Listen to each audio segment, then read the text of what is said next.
We all know what pizza topping is in the kitchen, but what does it exactly mean in patchwork? Well, it's a way of using up all those lovely bits that you might otherwise have put in the bin. You might think life is too short to deal with all those tiny things, but all those tiny bits of fabric, maybe the spare threads, but you know what? They do look really pretty if you've ever looked in the offcuts of your stuff. This is stuff that I cut off from some recent quilts. Look how beautiful those colours are. I've delved it out of the bin. These are offcuts from my stitch and flip. I've got some more here. They're really too small for me to want to work on. I could sew them together. I could do mini mosaics with Paula Doyle's technique, but for me, they really are too short and too small rather. I've got here a bundle of threads. Now, those have come from not only snipping off when I'm tidying up my quilts, but also from when I've been changing thread on my machine. Because if you remember Jenny's little tip, you're supposed to cut your thread here because the tension disc is here. And then if you pull it here between the tension disc and your needle, you end up with a piece of thread. Now, this may not be terribly exciting colour because it's a pale grey, but you know what? I've used the purples and I've used reds and pinks and all sorts. So they're all in here too. Look at these bright ones here. And do you get left with a few bits on the bottom of your spool? If I just uncoil that, what am I going to do with it? It's not enough to do quilting, but actually it's really quite pretty. So if you've got no handwork to do, we can use those bits. And just as a tempter, this is using Washaway soluble thread that a friend of mine made for me, stitching the threads into it and then washing it away as Washaway fabric. So that's what to do with the threads. But I digress. Back to my pizza topping. I'm going to make a piece of fabric out of all these scrappy bits. You basically need a piece of fabric to play your host. You need a big piece of something like heat and bond, bonder web, whatever your fusible medium is, and we're going to fuse that onto the top actually of your piece of fabric. So if you've got a right and a wrong side, this is actually going to go on the right side because it might peep through. I'm going to iron it into place carefully. I have made sure that this piece is smaller than my host fabric. Of course, if it was bigger than my host fabric, I'd put my silicone sheet underneath.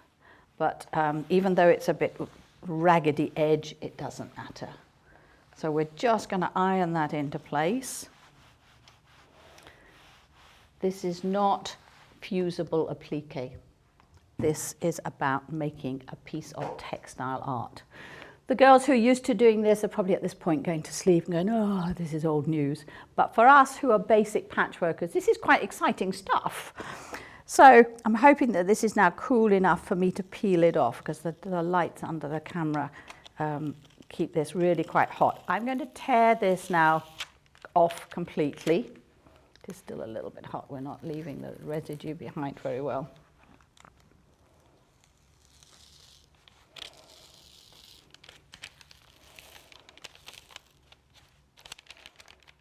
It's not coming off.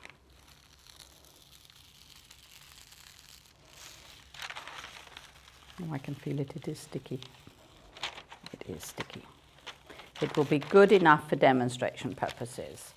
So what you want to make sure is that this is cool enough to leave the glue here on your fabric. So don't be impatient like me in the studio. Here we go.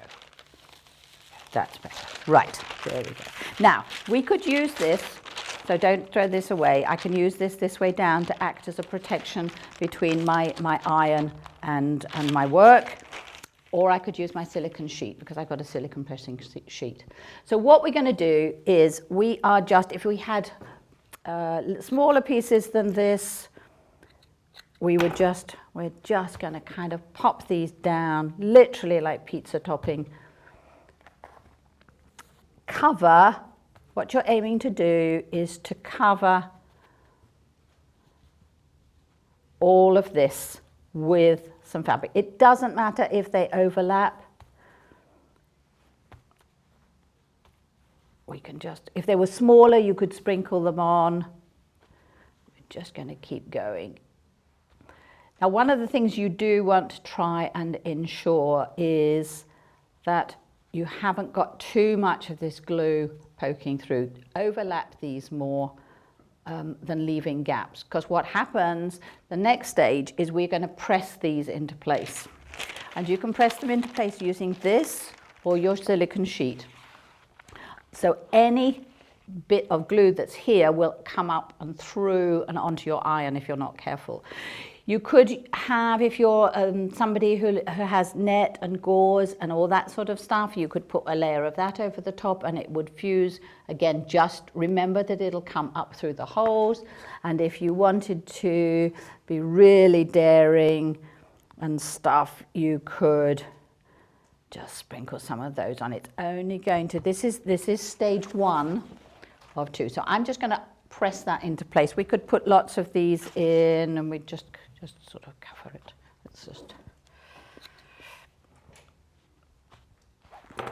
so you get the idea. So we're just really making a piece of fabric.